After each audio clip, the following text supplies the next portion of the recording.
ನಮಸ್ಕಾರ ಎಲ್ಲರಿಗೂ. ಗೌರೀಸ್ ಕುಕ್ಕಿಂಗ್ ಕಾರ್ನರ್ಗೆ ಎಲ್ಲರಿಗೂ ಸುಸ್ವಾಗತ. ಇವತ್ತು ಮನೆಯಲ್ಲೇ ಅತಿ ಕಡಿಮೆ ಪದಾರ್ಥವನ್ನು ಬಳಸಿ ಸುಲಭವಾಗಿ ಮಾಡುವಂತಹ ಕ್ಯಾರೆಟ್ ಹಲ್ವಾ ಮಾಡೋದು ಹೇಗೆ ನೋಡೋಣ. ಕ್ಯಾರೆಟ್ ತಿಂದೇ ಇರೋರು ಮಕ್ಕಳಿಗೆ ಎಲ್ಲರಿಗೂ ಇಷ್ಟ ಆಗುವಂತಹ ಕ್ಯಾರೆಟ್ ಹಲ್ವಾ.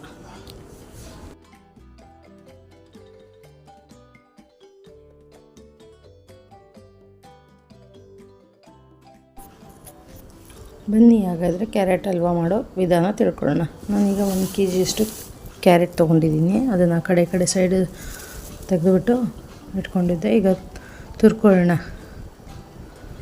ಕ್ಯಾರೆಟ್ನ ಎಲ್ಲ ನಿಧಾನಕ್ಕೆ ಸಣ್ಣದಾಗಿ ತುರ್ಕೊಳ್ಳೋಣ.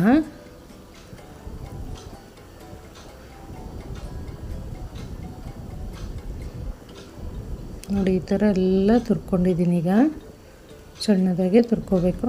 ಈಗ ಒಂದು ಬಾಣಲಿ ಇಟ್ಕೊಂಡಿದ್ದೀನಿ. ಅದಕ್ಕೆ 1-2 ಸ್ಪೂನ್ ತುಪ್ಪ ಹಾಕ್ಕೊಳ್ತಾ ಇದ್ದೀನಿ. ತುಪ್ಪ ನಿಮಗೆ ಎಷ್ಟು ಬೇಕಷ್ಟು ಹಾಕ್ಕೋಬೋದು, ನನಗೇನು ಎಷ್ಟು ಅಂತಿಲ್ಲ. ಈಗ ಡ್ರೈ ಫ್ರೂಟ್ಸ್ ಹಾಕ್ಕೊಳ್ತಾ ಇದ್ದೀನಿ. ಡ್ರೈ ಫ್ರೂಟ್ಸ್ನ ಫ್ರೈ ಮಾಡ್ಕೊಳ್ತಾ ಇದ್ದೀನಿ. ತುಪ್ಪ ನೀವು ಎಷ್ಟು ಹಾಕ್ತಿರೋ ಕ್ಯಾರೆಟ್ ಹಲ್ವಾ ಅಷ್ಟು ಟೇಸ್ಟ್ ಬರುತ್ತೆ.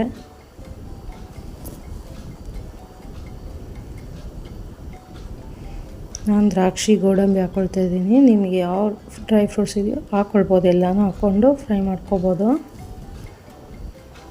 ಈಗ ಅದೇ ಬಾಣಲಿಗೆ ಇನ್ನೊಂದು ಸ್ವಲ್ಪ ತುಪ್ಪ ಹಾಕ್ಬಿಟ್ಟು ಕ್ಯಾರೆಟ್ ಹಾಕ್ಕೊಳ್ತಾ ಇದ್ದೀನಿ. ತುರಿದಿಟ್ಕೊಂಡಿದ್ನಲ್ಲ ಕ್ಯಾರೆಟ್ನ ಹಾಕ್ಕೊಳ್ತಾ ಇದ್ದೀನಿ.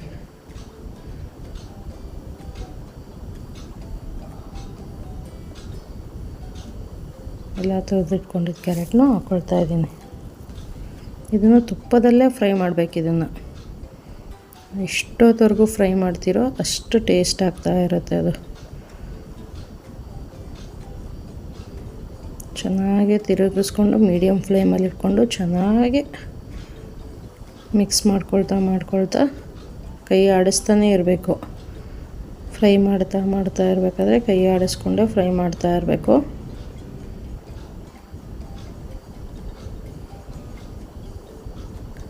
ಮೀಡಿಯಮ್ ಫ್ಲೇಮಲ್ಲಿದ್ದರೆ ಅಷ್ಟೊಂದೇನು ಕೈ ಆಡಿಸೋ ಅವಶ್ಯಕತೆ ಇರಲ್ಲ.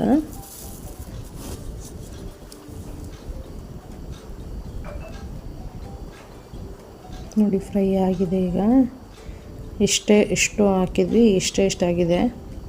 ಚೆನ್ನಾಗಿ ಫ್ರೈ ಆದಷ್ಟು ಅದು ಸ್ವಲ್ಪ ಆಗುತ್ತೆ.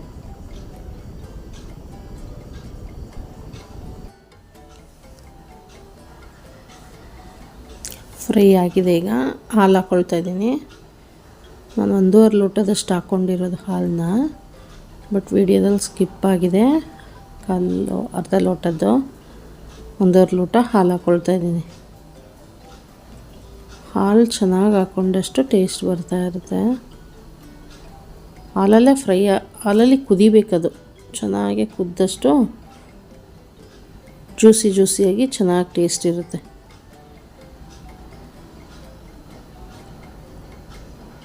ಮತ್ತು ಹಾಲಲ್ಲಿ ಬೇಯಿಸ್ಕೋಬೇಕು, ಚೆನ್ನಾಗಿ ಬೇಯಿಸ್ಕೋಬೇಕು. ಒಂದು ತಟ್ಟೆ ಏನಾದರೂ ಕ್ಲೋಸ್ ಮಾಡಿಬಿಟ್ಟು ಚೆನ್ನಾಗಿ ಬೇಯಿಸ್ಕೋಬೇಕು. ಈಗ ನೋಡಿ ಬೆಂದಿದೆಯಲ್ಲ. ಈಗ ಸಕ್ಕರೆ ಹಾಕ್ತಾಯಿದ್ದೀನಿ. ಒಂದು ಅರ್ಧ ಕಪ್ಪಷ್ಟು ಹಾಕ್ತಾಯಿದ್ದೀನಿ. ಸ್ವೀಟ್ ಸ್ವಲ್ಪ ಕಮ್ಮಿನೇ ಹಾಕಿದ್ದೀನಿ. ಸ್ವೀಟ್ ನಿಮ್ಗೆ ಎಷ್ಟು ಬೇಕೋ ಅಷ್ಟು ಹಾಕ್ಕೊಳ್ಳಿ. ನಾನು ಹಾಕಿರೋದು ಸ್ವಲ್ಪ ಕಮ್ಮಿನೇ ಹಾಕಿದ್ದೀನಿ ಸ್ವೀಟು. ಇದನ್ನು ಮತ್ತೆ ಚೆನ್ನಾಗಿ ಬೇಯಿಸಬೇಕು. ಸಕ್ಕರೆ ಹಾಕಿದ್ದೀವಲ್ಲ.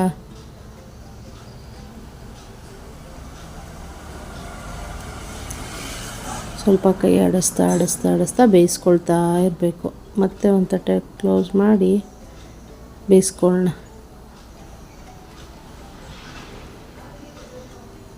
ಅವಾಗವಾಗ ಕೈ ಆಡಿಸ್ತಾ ಇರಬೇಕು.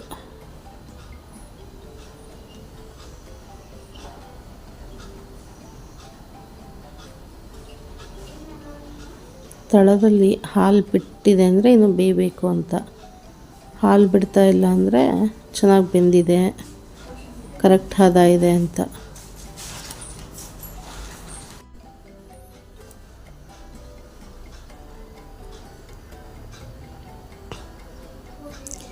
ಏಲಕ್ಕಿ ಕಾಯಿ ಹಾಕ್ಕೊಳ್ತಾ ಇದ್ದೀನಿ ಪುಡಿ ಮಾಡಿಬಿಟ್ಟು.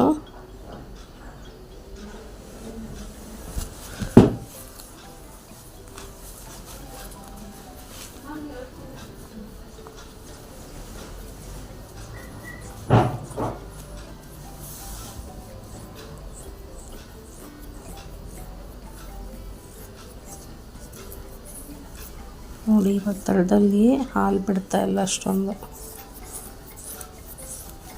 ಚೂರು ಫ್ರೈ ಮಾಡಿಬಿಟ್ಟು ಕ್ಲೋಸ್ ಮಾಡಿಟ್ರೆ ಕ್ಯಾರೆಟ್ ಹಲ್ವ ರೆಡಿಯಾಗಿದೆ.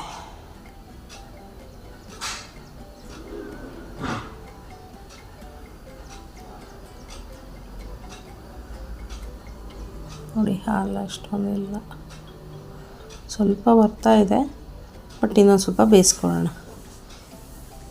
ಇವಾಗ ನೋಡಿ ಹಾಲಿಲ್ಲ, ಹಾಗಾಗಿ ಚೆನ್ನಾಗಿ ಫ್ರೈ ಆಗಿದೆ ಅಂತ. ಒಳ್ಳೆ ಹದದಲ್ಲಿ ಕ್ಯಾರೆಟ್ ಹಲ್ವ ರೆಡಿಯಾಗಿದೆ. ಈಗ ಮೇಲೆ ಡ್ರೈ ಫ್ರೂಟ್ಸ್ ನೀವೇನು ತೊಗೊಂಡಿರ್ತೀರಲ್ಲ, ನಾನು ದ್ರಾಕ್ಷಿ ಗೋಡಂಬಿ ತೊಗೊಂಡಿದ್ದೆ, ಹಾಕ್ಕೊಂಡು ಮಿಕ್ಸ್ ಮಾಡ್ತಾಯಿದ್ದೀನಿ ಎಲ್ಲನೂ.